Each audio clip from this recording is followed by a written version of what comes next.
If you have been feeling irritable, emotionally flat, and exhausted for no clear reason, your brain might be sending you a warning signal that almost nobody recognizes. Not a dramatic warning, not something that shows up on a blood test or gets flagged in a doctor's visit. A quiet, subtle signal that most people misread as personality, as laziness, as just being someone who struggles. But what is actually happening is that one of your brain's most critical chemicals has dropped below the level your nervous system needs to function well. And until you understand what that chemical does and how to read the signs of its absence, you will keep trying to fix a chemistry problem with willpower. And willpower will never win that battle. Serotonin is not just your happiness chemical. That is a massive oversimplification that has caused millions of people to misunderstand what they are experiencing and why. Serotonin regulates your mood, your sleep, your appetite, your social confidence, your pain tolerance, your impulse control, and your ability to feel like life has meaning. When it drops, and in modern life it drops for very specific and very preventable reasons, the effects touch every single part of your daily experience simultaneously. By the end of this video, you are going to know the 7 signs your brain is running low on serotonin, signs you are probably already experiencing right now, and the specific science-backed actions that restore it faster than anything else researchers have found. And the 7th sign is the one that surprises everyone. It is the one nobody connects to serotonin because it looks completely unrelated on the surface. But once you understand the connection, you will never miss it again. Stay with me for that one. Sign number 1. You feel irritable for no clear reason. The first sign your brain is running low on serotonin is persistent, unexplained irritability. Snapping at people you love, feeling annoyed by things that never used to bother you, having a shorter fuse than you know you should have. Most people experiencing this blame their stress, their workload, or the people around them. But the actual mechanism is neurological. Serotonin plays a critical role in regulating your emotional threshold, the level at which a stimulus crosses from manageable to overwhelming. When serotonin is adequate, small frustrations stay small. When it drops, your threshold lowers, and the same stimulus that was previously manageable now triggers a full stress response. You are not becoming a worse person. Your brain's emotional regulation system is running low on the chemical it needs to do its job. Researchers studying serotonin and aggression found that when serotonin levels were experimentally reduced in participants, they showed measurably increased irritability and hostility in social interactions, not because of their personality or circumstances, but purely because of the chemical change. The irritability was a direct symptom of the depletion. Here is your action today.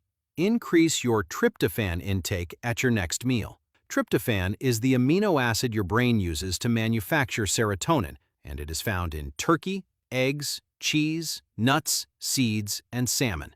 Your brain cannot make serotonin without adequate tryptophan. This is not a supplement or a protocol. It is giving your brain the raw material it is currently missing.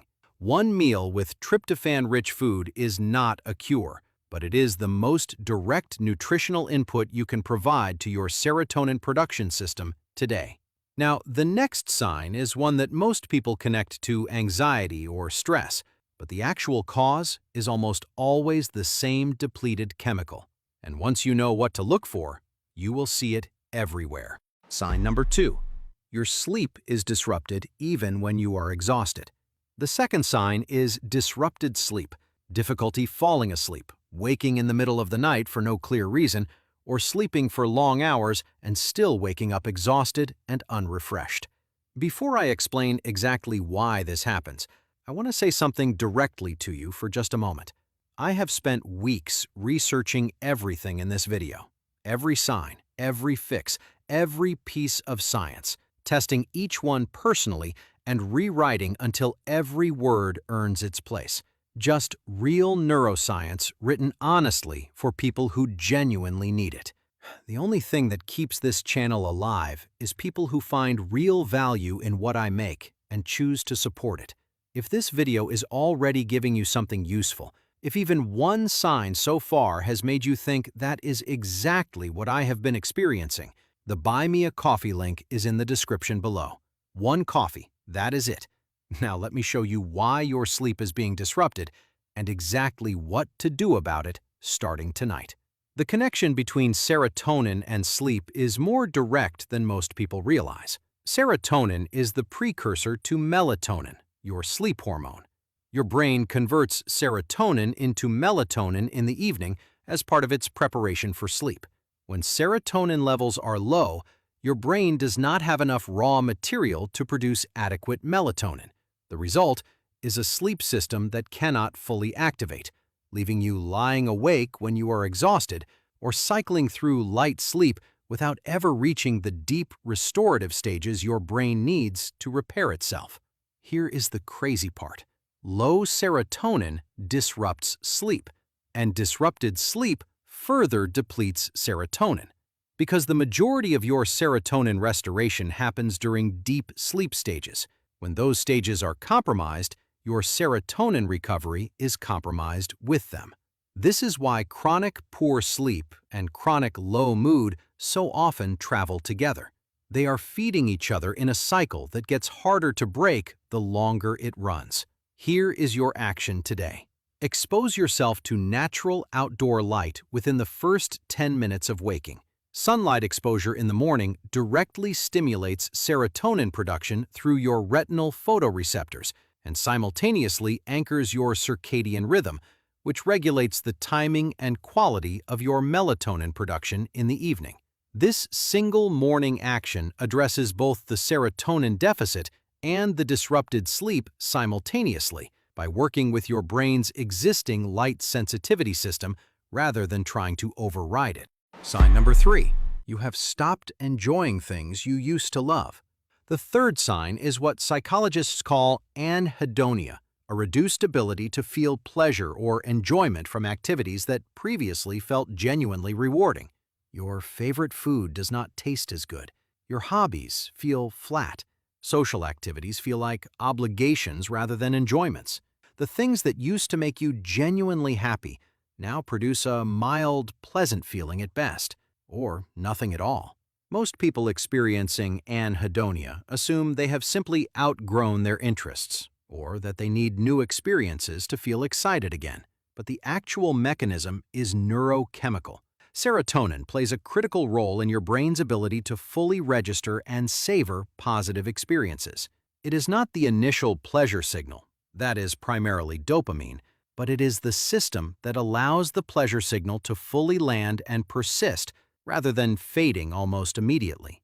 Think of serotonin as the volume control for positive experience. When it is adequate, good things feel genuinely good, and the feeling lingers long enough for your brain to register it as meaningful. When it is low, the volume is turned down on everything positive, while the volume on negative experience remains unchanged. Life starts to feel muted, like watching a film with the color partially drained from it. Researchers studying anhedonia and serotonin found that restoring serotonin levels through both pharmacological and behavioral interventions produced measurable improvements in the ability to experience pleasure within days to weeks, not months. This is a chemical problem with chemical solutions. Here is your action today.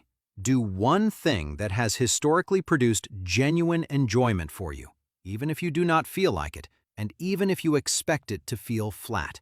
The act of engaging with previously enjoyed activities stimulates the serotonin pathways associated with reward, even when the subjective experience feels muted. You are not waiting to feel better before you engage. You are engaging to start the process of feeling better. The feeling follows the action in serotonin restoration, not the other way around.